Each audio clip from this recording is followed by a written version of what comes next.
Bismillahirrahmanirrahim. Assalamualaikum warahmatullahi wabarakatuh. Alhamdulillah nahmaduhu wa nasta'inuhu wa nastaghfiruh wa na'udzu billahi min shururi anfusina wa min sayyiati a'malina. May yahdihillahu fala mudilla lahu wa may yudlil fala hadiya lahu. Asyhadu an la ilaha illallah wahdahu la syarika lah wa asyhadu anna Muhammadan 'abduhu wa rasuluh. Allahumma shalli wa sallim ala nabiyyina Muhammadin wa ala alihi wa sahbihi wa mawalah, amma ba'd. Jamaah salat maghrib Masjid Panganan Diponegoro yang dirahmati oleh Allah, alhamdulillah, marilah senantiasa kita bersyukur kepada Allah Subhanahu wa taala atas segala nikmat yang Allah karuniakan kepada kita. Salawat dan salam semoga senantiasa terlimpah kepada junjungan kita Nabi Muhammad sallallahu alaihi wasallam serta keluarga, sahabat dan pengikut beliau. Semoga kita termasuk di antara umat beliau yang istiqomah mengikuti sunnah-sunnah beliau, dan kelak di yaumil qiyamah kita termasuk di antara hamba-hamba Allah yang diberi nikmat bisa masuk surga bersama-sama dengan beliau Rasulullah SAW. Allahumma amin. Jemaah sekalian, alhamdulillah, marilah pada kesempatan malam hari ini kita lanjutkan kajian kita kitab Riyadhus Shalihin. Alhamdulillah kita sudah sampai pada bab ke-20, yaitu tentang memberi petunjuk kepada kebaikan dan mengajak kepada kebenaran atau kesesatan.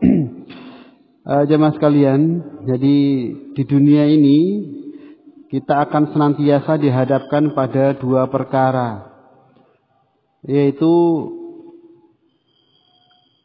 kita diajak untuk melakukan kebaikan-kebaikan atau melakukan atau berbuat yang benar, dan lawan katanya adalah, atau lawan perilakunya adalah, ada orang-orang yang senantiasa mengajak kepada manusia ini ke jalan yang sesat, kepada jalan yang keliru. Dan ini berlaku sampai nanti hari kiamat, karena memang sejak zaman Nabi Adam alaihissalam Allah menjadikan peran antagonis kepada iblis dan pasukannya untuk menggoda manusia kita ini, anak cucu Adam, sampai hari kiamat agar kita terjerumus. Maka ajak atau perintah untuk melakukan kebaikan-kebaikan ini pasti ya akan dihadapkan kepada orang-orang yang mengajak kepada kesesatan, dan ini akan berlaku sampai nanti hari kiamat. Dan memberi petunjuk atau ajakan agar kita ini memberi petunjuk kepada kebenaran, ini adalah salah satu perintah. Jadi perintah yang diperintahkan oleh Allah Subhanahu wa taala kepada kita semuanya, dari kepada para nabi dan rasul yang terdahulu, dan berlaku kepada umat-umat nabi dan rasul itu sampai pada kita. Di dalam kitab Riyadhus Shalihin ini disebutkan beberapa ayat. Yang pertama surat Al-Qasas surat ke-28 ayat ke-87. Di tengah-tengah ayat ada disebutkan wad'u ila rabbik, dan serulah manusia agar beriman kepada Rabbmu, Tuhanmu.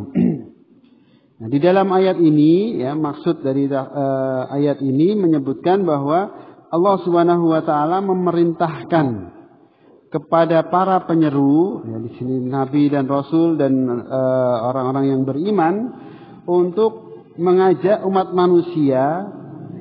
Jadi ini perintah, bentuknya wad'u ini bentuknya amr, bentuknya perintah.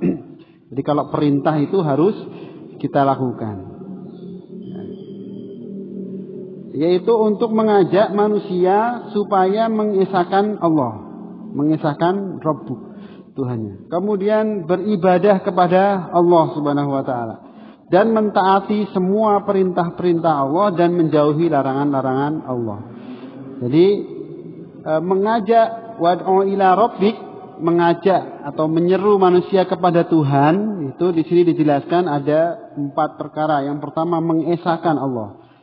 Kemudian yang kedua beribadah kepada Allah. Kemudian mentaati perintah Allah dan menjauhi larangan-larangan Allah. Ini ada 4 perkara ini. Maka setiap baik perkataan, perbuatan, perilaku yang masuk kategori 4 perkara ini, maka di situ kita sudah termasuk menyeru kepada Allah. Jadi namanya menyeru dimulai dari diri kita sendiri. Ya. Kemudian di dalam disebutkan juga di dalam ayat yang lain, surat An-Nahl ayat 125, surat An-Nahl surat ke-16 ayat 125. Allah Subhanahu wa taala berfirman, "Ud'u ila sabili rabbika bil hikmah wal mau'izatil hasanah." Al-ayah. Serulah manusia kepada jalan Rabbmu dengan hikmah dan pengajaran yang baik. Ya, jadi ini juga bentuknya amar. Ud'u artinya ini perintah dari Allah Subhanahu wa taala kepada kita semuanya untuk menyeru kepada manusia. Kita manusia, karena kalau bukan manusia diseru juga tidak paham ya. Jadi yang diseru yang bertahan adalah manusia. Ud'u ila sabili rabbika, jalan Tuhanmu. Ya, jadi sama, jalan Tuhan adalah aturan-aturan, perintah-perintah dan larangan-larangan Allah. Bil hikmah wal mau'izatil hasanah, dengan cara hikmah, cara yang terbaik ya, cara yang bijaksana dan nasihat-nasihat yang baik.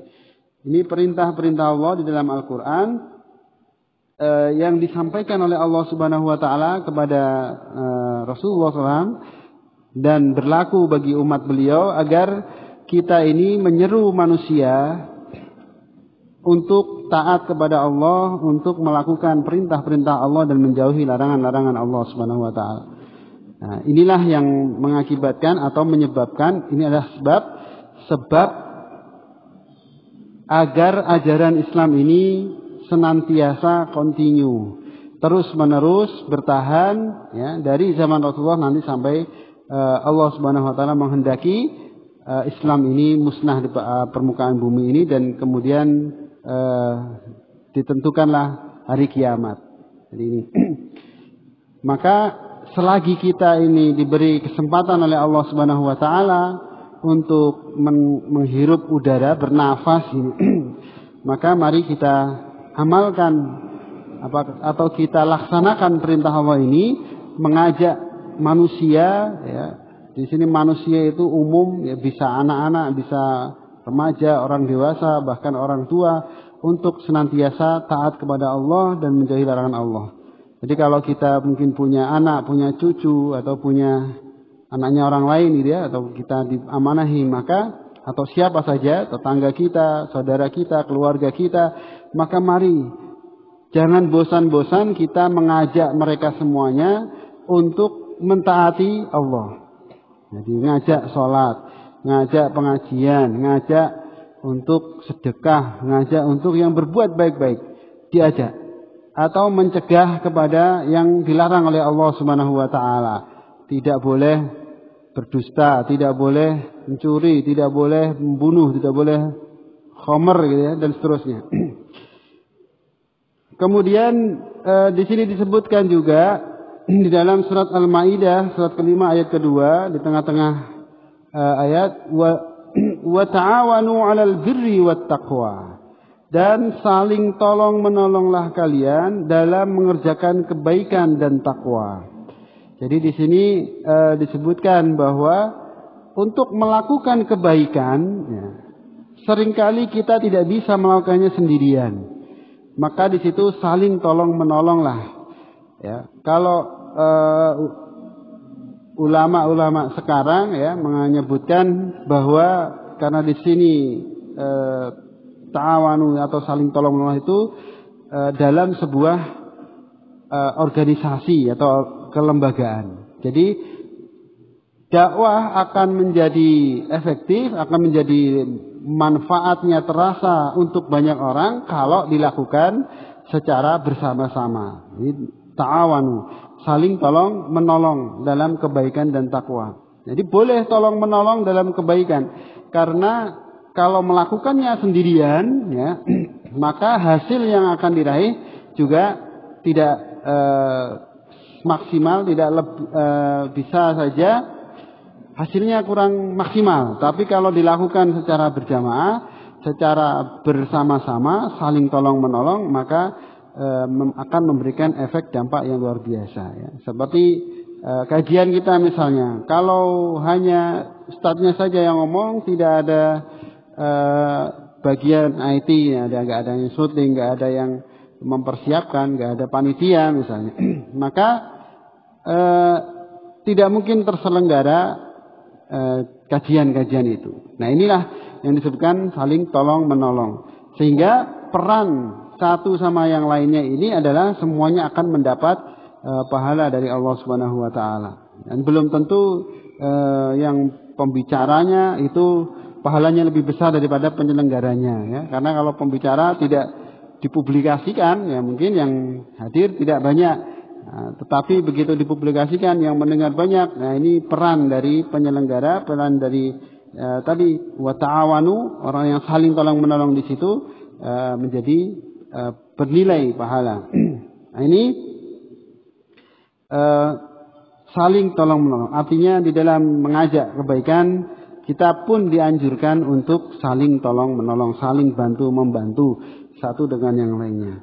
Kemudian juga disebutkan di dalam surat Ali Imran ayat 104, wal takum minkum ummati yad'una ilal khair, dan hendaklah di antara kamu ada sebagian atau segolongan orang yang menyeru kepada kebaikan.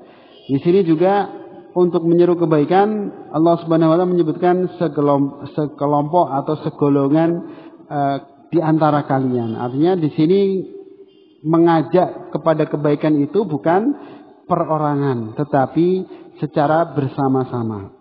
Dan disinilah peran dari organisasi, peran dari komunitas untuk mengajak manusia yang lain dalam rangka taat kepada Allah, mengesahkan Allah, beribadah kepada Allah, mentaati Allah, menjauhi larangan-larangan Allah.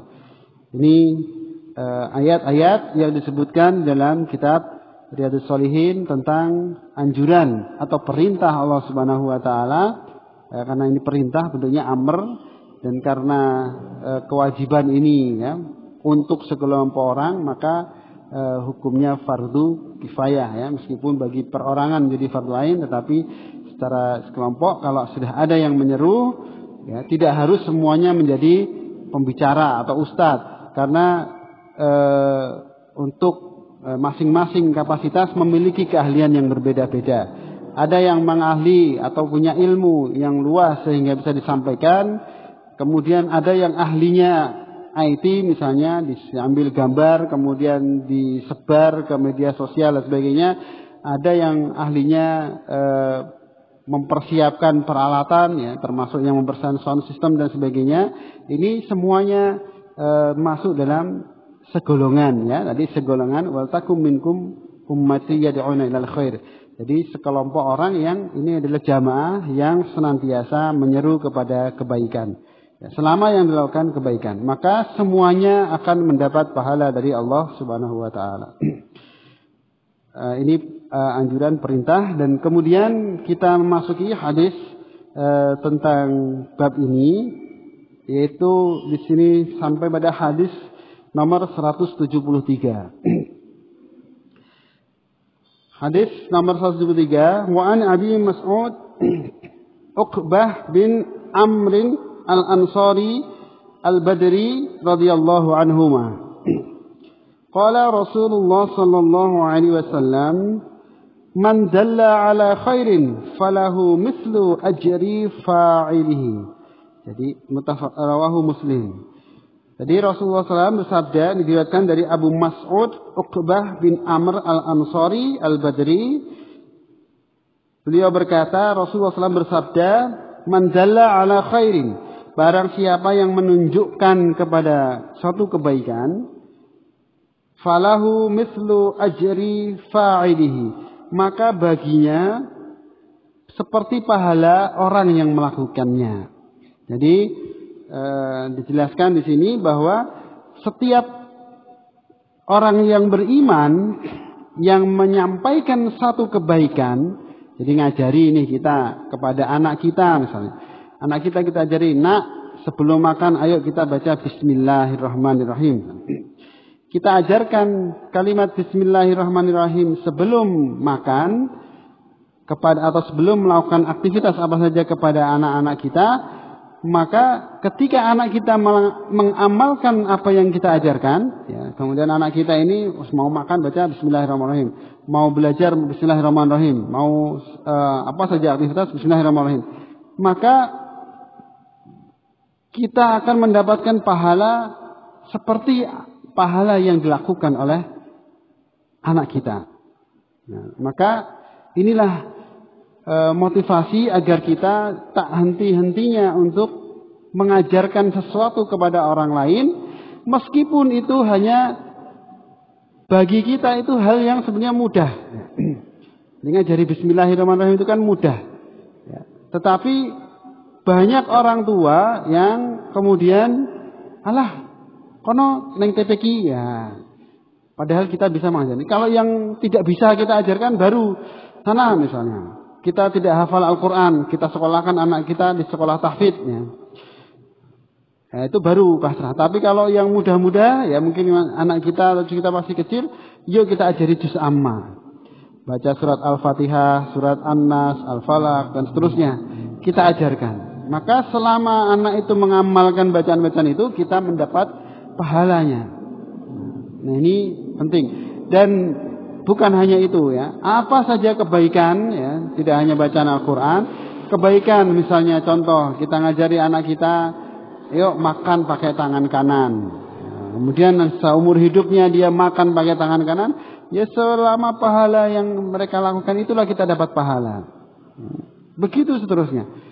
Dan sehingga inilah kalau kita kembalikan kepada Rasulullah SAW, maka manusia yang pahalanya paling banyak di hadapan Allah ya Rasulullah SAW. Karena beliaulah yang mengajarkan kepada kita semua hal tentang Islam ini, semua hal kebaikan Islam yang kemudian kebaikan itu diamalkan oleh seluruh manusia di seluruh dunia ini. Ya, ini kebaikan kembali kepada Rasulullah SAW. Maka tak henti-henti mari kita juga bersolawat atas beliau. Allahumma sholli alaihi. Nah ini pahalanya sama, ya. Kita dapat pahala, ya, mengajarkan, kemudian orang yang mengamalkan, dia dapat pahala, tapi Allah memberikan juga pahalanya kepada kita tanpa mengurangi pahala orang yang mengamalkan. Ini senada dengan hadis yang ke-173, di 174, ya, hampir sama. Ini riwayat Muslim tapi yang meriwayatkan Abu Hurairah. Wa an Abi Hurairah radhiyallahu anhu anna Rasulullah sallallahu alaihi wasallam qala man da'a ila hudan kana lahu minal ajri mithlu ujuri man tabi'ahu la yanqusu dzalika min ujurihim syai'a wa man da'a ila dhalalatin kana alaihi minal itsmi mithlu asami man tabi'ahu la yanqusu dzalika min asamihim syai'an. Nah, ini kalau ini ditambahin rawahu Muslim.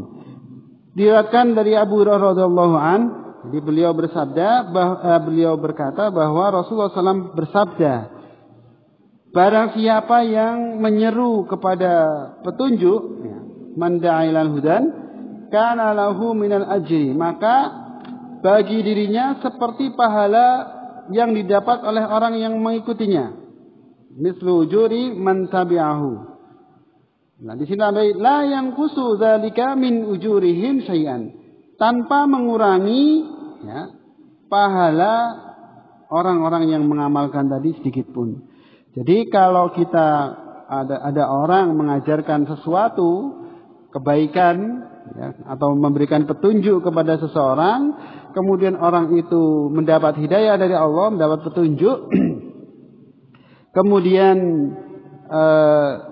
dia mengamalkan ajaran-ajaran dari petunjuk itu, maka dia mendapatkan pahala dari orang yang mengamalkan baik itu.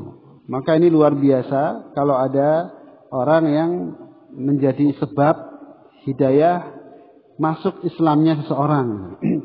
Karena apa? Begitu orang itu masuk Islam, semua amalnya ini akan dicatat pahala, dan orang yang mengislamkan atau menjadi sebab dia masuk Islam itu mendapat pahala sama dengan orang yang masuk Islam. Ini luar biasa. Jadi pahalanya sangat luar biasa. Tanpa mengurangi pahala yang dilakukan oleh orang lain, orang tadi. Nah, ini pahala kebaikan. Nah, kemudian di dalam hadis ini disebutkan juga, wa man da'a ila dhalalah. Nah, barang siapa yang menyeru kepada kejahatan, kesesatan, ya, dhalalah, menjadikan orang tersesat, kana alaihi minal ismi, maka adalah baginya seperti dosa orang yang mengikutinya, tanpa sedikit pun mengurangi dosa-dosa mereka. Nah, kalau sesuatu yang baik, ya, itu dapat pahala dengan orang-orang yang mengikuti kebaikan itu, maka ketika berdosa, ya, juga diikuti oleh orang-orang yang berdosa, berbuat dosa, tersesat itu, dia akan mendapatkan dosanya, ya, tanpa mengurangi dosa-dosa orang yang melakukannya. Nah, ini makanya dalam sebuah riwayat, ya, tentang peristiwa Habil dan Qabil, ya, atau Habil dan Qabil ini nama populer gitu, ya. Kalau nama sebenarnya wallahu alam, ya, karena ini nama populer Israiliyat, tapi karena tidak ada keterangan yang sahih tentang nama ini, peristiwa pembunuhan anak Nabi Adam, ya, Habil dibunuh Qabil, maka Qabil ini akan menanggung dosa setiap pertumpahan darah yang terjadi selanjutnya, karena dia adalah memberi contoh kepada manusia untuk saling bunuh-membunuh. Luar biasa. Jadi dosanya luar biasa. Apalagi kalau sekarang perang, orang membunuh berapa nyawa yang harus hilang, ya. Masya Allah. Atau seperti orang yang membuat ajaran, ya, selain Islam, ya, menyelewengkan ajaran yang lurus, ajaran Nabi Ibrahim diselewengkan, ya, jadi ajaran-ajaran yang lain. Itu membuat dia sesat dan menyesatkan manusia banyak. Orang yang tersesat mereka punya dosanya masing-masing. Tetapi orang yang membuat mereka semua tersesat itu, dia akan menanggung dosanya sendiri, dan dosa semua orang yang disesatkan, ya, tanpa mengurangi orang-orang yang tersesat itu dosanya. Ya, maka hati-hati. Ya, termasuk, ya, ini yang sekarang lagi viral, ini terutama kaum wanita, gitu, ya, yang suka atau mungkin punya kebiasaan narsis, ya, berfoto-foto, apalagi kalau tidak menutup aurat, ya, diumbar auratnya, ini membuat orang yang melihat itu berdosa.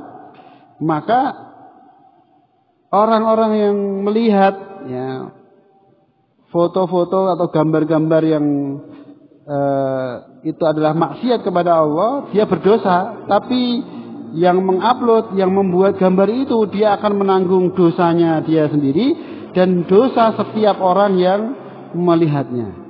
Na'udzubillah. Maka ini berat, sesuatu yang perkara yang berat, ya. Maka hati-hatilah kepada kita semuanya, ya. Termasuk, ya, yang sekarang ini banyak, bukan hanya gambar, tapi tulisan-tulisan juga banyak beredar. Banyak tulisan-tulisan yang menyesatkan, ya, hoax. Jadi sudah tahu sebenarnya ini tulisan yang keliru, tidak benar. Ya, misalnya salah, menyesatkan. Ditulis, di-share, ya, kemudian dibikin sedemikian rupa sehingga membuat orang penasaran, gitu, ya. Kemudian beredar kemana-mana. Ya, ternyata beritanya bohong, ya. Ini sama, dia dapat dosa, ya, yang membuat berita bohong itu, dia sudah berdosa, dan dia menanggung dosa dari semua orang yang membagikan kebohongan itu. Ya, na'udzubillah. Jadi ini luar biasa dosanya. Dan bukan hanya tulisan, ya, tulisan, pemahaman, pemikiran dan sebagainya ini yang tertulis, tertuang ini Luar biasa. Jadi kalau dulu ketika saya kuliahnya, dosen saya menyatakan tentang tulisan seorang profesor ya, yang menyebutkan bahwa semua agama itu sama, bermuara kepada kepercayaan kepada Tuhan. Nah, ini ada profesor yang menuliskan seperti itu. Dan tulisan ini, pemikiran ini itu berkembang, beredar di banyak dan diikuti oleh sekian banyak pengikut. Padahal kalimat ini adalah kalimat yang sesat. Ya. Kalimat yang di dalam Al-Quran ini menyalahi ya, Al-Quran. Ya, karena di dalam Al-Quran, Inna dina indallahil Islam. Allah sebutkan agama yang diterima di sisi Allah hanya Islam. Jadi berbeda. Agama Islam dengan agama yang lain itu tidak sama. Karena agama yang diridhoi oleh Allah Subhanahu wa taala hanya Islam. Jadi kalau ada kemudian orang menyatakan semua agama itu sama, maka ini adalah perkataan yang batil, perkataan yang keliru, yang salah. Tetapi karena ada yang menulis adalah seorang profesor dalam bidang agama Islam, kepercayaan atau tulisan ini, keyakinan ini diikuti oleh sekian banyak. Jadi yang menulis ya, beliau sudah tersesat ya.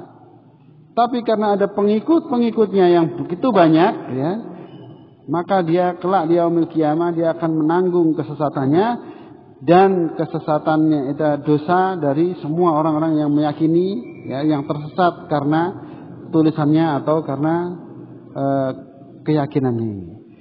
Nah, maka jangan sekali-kali kemudian kita mengajarkan sesuatu yang keliru kepada orang lain, ya, pada anak-anak kita ya, ini hati-hati apa saja. Nah, inilah yang kemudian harus diperhatikan oleh setiap mukmin, setiap muslim, bahwa setiap sesuatu yang kita ajarkan atau yang kita bahkan kita lakukan ya, kita tidak mengajarkan, kita melakukan, kemudian itu ditiru oleh orang lain, ya, menjadi inspirasi bagi orang lain untuk melakukannya. Kalau itu suatu hal yang baik, maka kita akan dapat pahalanya. Tapi kalau itu yang dilakukan satu yang tidak baik, maka kita pun akan menanggung dosanya. Nauzubillah. Ini real, ada sebuah peristiwa ya, di dalam sebuah perusahaan ya, masalah disiplin misalnya ya. Seorang bos atau pimpinan datang terlambat ya, sering datang terlambat. Maka ketika kemudian anak buahnya itu ikutan terlambat, bos ini dosa. Terlambat itu tidak sesuai dengan kontrak kerjanya ya. Kontraknya kerja jam sekian sampai jam sekian ya, jam 8 sampai jam 4 misalnya. Ada waktu istirahat sekian-sekian ya, ini kontraknya begitu, absen ini. Tapi ketika terlambat ya, ini sudah keliru dalam hal manajemen. Nah, ketika dia keliru, anak buahnya alah bose wae telatan misalnya. Aku ya malu-malu telat. Ya, anak buahnya melakukan juga perbuatan dosa. Maka begitulah si bos ini berdosa, anak buah yang terlambat itu juga ikut berdosa. Tapi karena anak buah ini terinspirasi dari perbuatan atasannya itu akan menanggung dosa dari anak buahnya. Jadi ini sama juga dengan kita, seorang ayah, orang tua. Kita ngajari anak kita, nah, mungkin tidak ngajari, tapi anak kita melihat, oh bapak kalau makan pakai tangan kiri. Akhirnya dia makan tangan kiri. Oh, atau bapak saya suka minum minuman keras misalnya. Kemudian dia ikut-ikutan minuman keras. Nah, itu sudah dosa, anaknya mengikuti perbuatan dosa. Maka dosanya orang tua ini double. Dosanya sendiri dan dosa dia mengajari anak atau menunjukkan kepada anaknya, menginspirasi anaknya untuk berbuat dosa. Anaknya juga berdosa. Nah, inilah seterusnya. Apalagi sampai ada orang tua yang memang sengaja ngajari anaknya berbuat maksiat. Nauzubillah.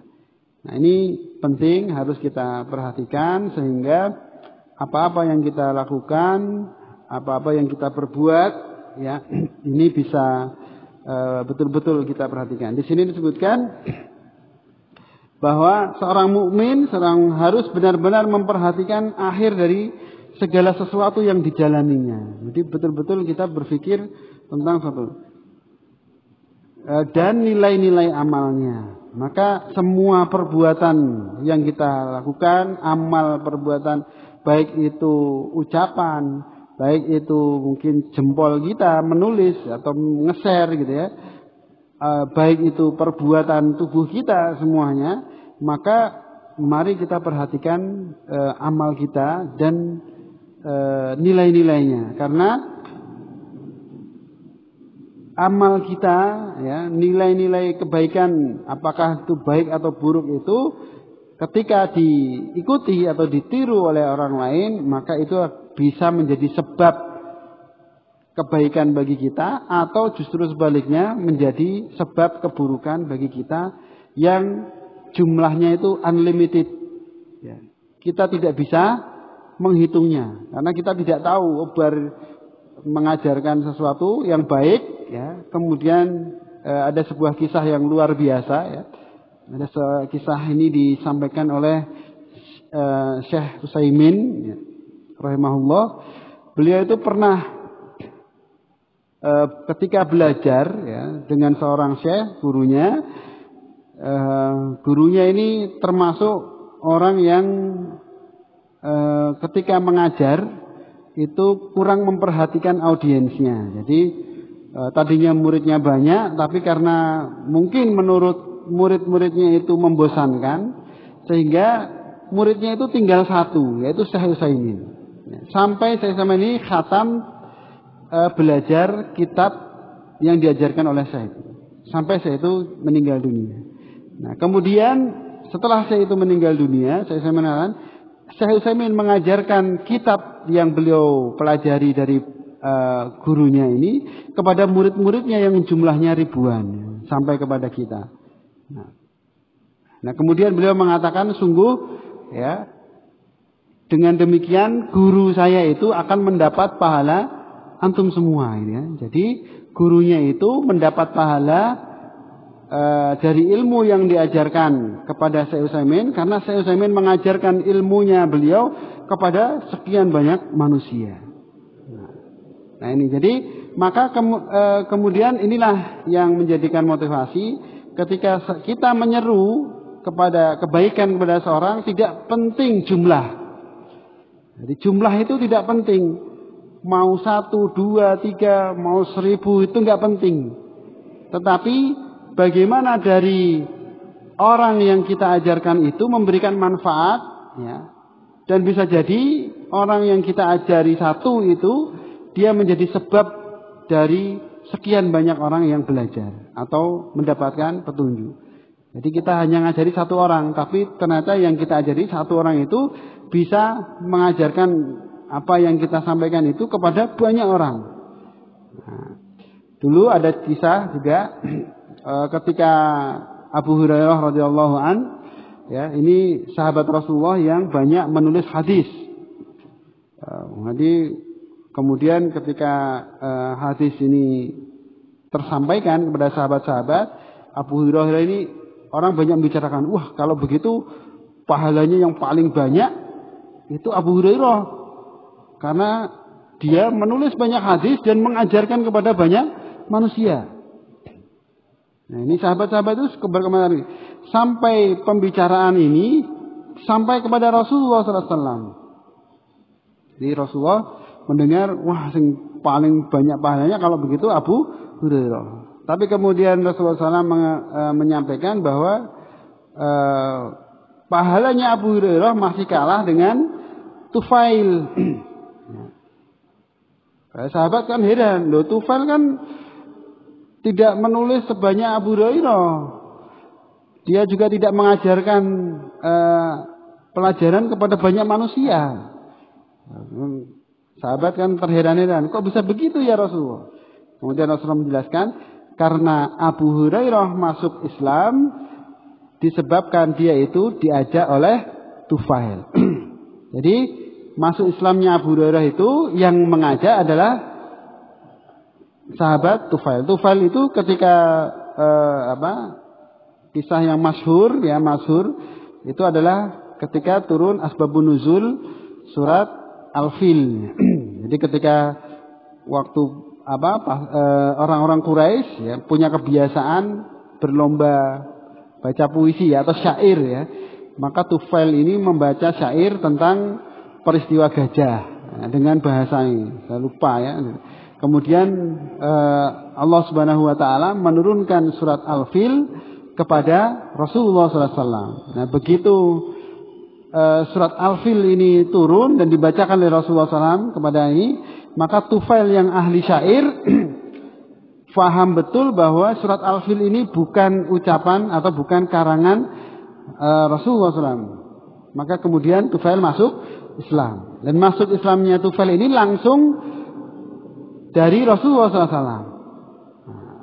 Setelah itu Tufail mengajak Abu Hurairah untuk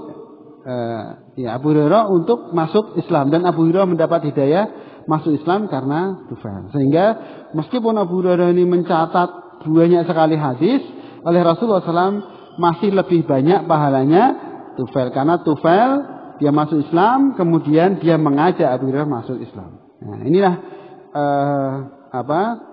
beberapa kisah ya yang menyebutkan bahwa hidayah itu orang yang menjadi sebab penuju hidayah dia mendapat pahala orang yang dengan perantara dia mendapat hidayah ya, tanpa mengurangi pahala orang yang mendapat hidayah itu. Jadi pahalanya double dan seterusnya. Namun demikian berlaku juga untuk hal yang buruk. Jadi kalau orang yang buruk ya, misalnya orang kisahnya banyak ya, tadi sudah sama dengan di sini disebutkan, hendaklah setiap mukmin menghindari seruan palsu dan teman yang buruk. Jadi diperintahkan kita untuk menghindari ya, seruan yang palsu, berita hoax atau sesuatu yang menyesatkan dan teman-teman yang buruk, sebab mereka itu dia ya, orang ini atau kita kalau berkumpul dengan mereka akan ikut bertanggung jawab atas amal-amal. Jadi orang yang buruk itu saling mempengaruhi. Kalau kumpul dengan orang yang buruk ya, mereka minum khamar, misalnya kita kumpul, bisa kalau kita tidak menyadarkan mereka ya kita suatu saat akan menjadi minum khamar. Nah, ini karena berlaku ya, tarik menarik itu berlaku. Tapi kalau kita tidak kuat, kemudian kita ikut dalam keburukan, ya, tidak menutup kemungkinan kita pun akan mengajak orang lain untuk berbuat buruk. Jadi para pecandu, misalnya narkoba ya atau miras, itu dulunya dia diajak. Tapi begitu dia sudah kecanduan, maka dia akan mencari orang yang diajarkan. Diajari dan seterusnya. Maka itulah kemaksiatan itu terus-menerus berlangsung sampai sekarang. Demikian juga dengan kebaikan, itu selalu ada orang yang memperjuangkan kebaikan. Selalu ada orang yang memperjuangkan kemaksiatan ya, sampai nanti hari kiamat. Terus-menerus tidak akan pernah berhenti. Nah, kemudian di penjelasan yang keempat terakhir di sini, orang yang mendorong dikerjakannya suatu kebaikan atau amal soleh akan memperoleh pahala yang berlipat ganda. Nah, begitu pula sebaliknya, orang yang mendorong dikerjakannya suatu keburukan ya, pasti akan memperoleh siksaan yang berlipat ganda. Nah, masalah lipat gandanya ini kita tidak perlu mikir ya, itu urusan Allah Subhanahu wa taala. Tapi bahwa kita yakini kalau kita berbuat baik, kemudian mengajarkan pada orang lain dan seterusnya, kita akan dapat pahala. Jadinya kalau bahasa bisnisnya itu multi level pahala, ya, multi level pahala. Jadi maka kemudian ada kalau multi level pahala itu orang yang pertama kali menjadi inspirasi, maka dia akan mendapat pahala yang luar biasa karena diikuti oleh orang-orang lain. Demikian juga ada multi level dosa ya. Nah, multi level dosa ini juga kalau orang yang melakukan perbuatan maksiat kemudian diikuti oleh orang-orang yang lain, maka dia menanggung dosanya dan dosa orang-orang yang mengikutinya. Nah ini semoga Allah Subhanahu wa taala senantiasa melindungi kita ya, dan memberikan hidayah kepada kita dan menjadikan kita ini termasuk di antara orang-orang yang menjadi sebab kebaikan bagi orang-orang yang lain dan melindungi kita dari sebab kejelekan pada diri kita daripada orang-orang lain. Demikian kajian kita pada malam hari ini, semoga bermanfaat. Kita akhiri dengan bacaan hamdalah dan kafaratul masjid. Alhamdulillahirabbil alamin. Subhanakallahumma wa bihamdika asyhadu an la ilaha illa anta astaghfiruka wa atubu ilaik wa a'udzu bikum billahi taufiq wal hidayah. Assalamualaikum warahmatullahi wabarakatuh. Allahul kafi rabbunal kafi qasadana